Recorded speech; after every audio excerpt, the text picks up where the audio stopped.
మనం ఈ రోజు 80 వసంతాలు నింపుకున్న మన భారతదేశం యొక్క స్వతంత్ర దినము అందరూ కలిసి అశోక్ అనే జిమ్ ద్వారా ఈ యొక్క ఆధ్వర్యంలో మనందరము మన ప్రాంతంలో ఈ యొక్క స్వేచ్ఛ గురించి ఎంత ముఖ్యమో అనుకుంటూ యువతులతో పాటు మన నగరం మొత్తం చుట్టూ మన యొక్క స్వేచ్ఛ ముఖ్యాన్ని మనం తెలుసుకోవాలి.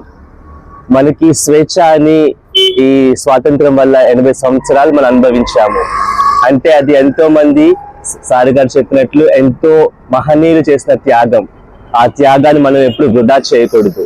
80 సంవత్సరాలు మనం ఆ త్యాగాన్ని మనం పరిపూర్ణంగా అనుభవించాము. కాబట్టి అదే త్యాగాన్ని మనం ఇతరులకు మనం ఏ విధంగా జీవించాలి అంటే, నిజంగా చెప్పాలంటే స్వేచ్ఛ గ్రీకు భాషలో ఎలుటెరియా అంటే గ్రీక్ ఫిలాసఫీలో అది ఒక సంఖ్య నుండి బయట రావడం మాత్రమే కాదు. స్వేచ్ఛ అంటే, నిజమైన స్వేచ్ఛ అంటే మన నుండి నిజమైన స్వరూపం బయటకు వచ్చి ఒక డైరెక్షన్ ఎంచుకోవాలి.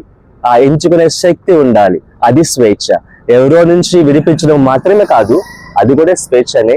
నిజమైన స్వేచ్ఛ ఒక డైరెక్షన్ ఉండాలి, ఒక డైరెక్షన్ ఎంచుకోవాలి. ఆ ఎంచుకునే శక్తి మనకు ఉండాలి. కాబట్టి మనకి యువతకు కావాల్సింది ఏమిటి అంటే ఒక డైరెక్షన్ ఏంటో ఎంచుకోవాలి, మంచి డైరెక్షన్. మన భారతదేశానికి ఇప్పుడు ఏంటి డైరెక్షన్? 80 సంవత్సరాలు మనకు స్వేచ్ఛ వచ్చింది. ఇప్పుడు మనం చేయడానికి ఏముంది, ఏమి చేయగలం? మన స్వేచ్ఛ అంటే మన నుండి ఒక నిజమైన స్వరూపం బయటకు రావాలి. ఆ స్వరూపం ఏంటిది అంటే సత్యం.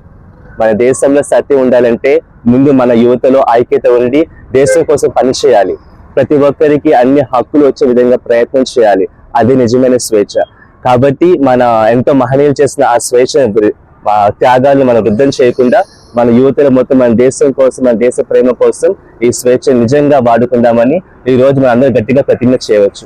అదే మనకు కావాల్సింది. Thank you. భారత్ మాతాకి జై. భారత్ మాతాకి జై. మాతరం మాతరం వందే మాతరం. మాతరం మాతరం వందే మాతరం. భారత్ మాతాకి జై.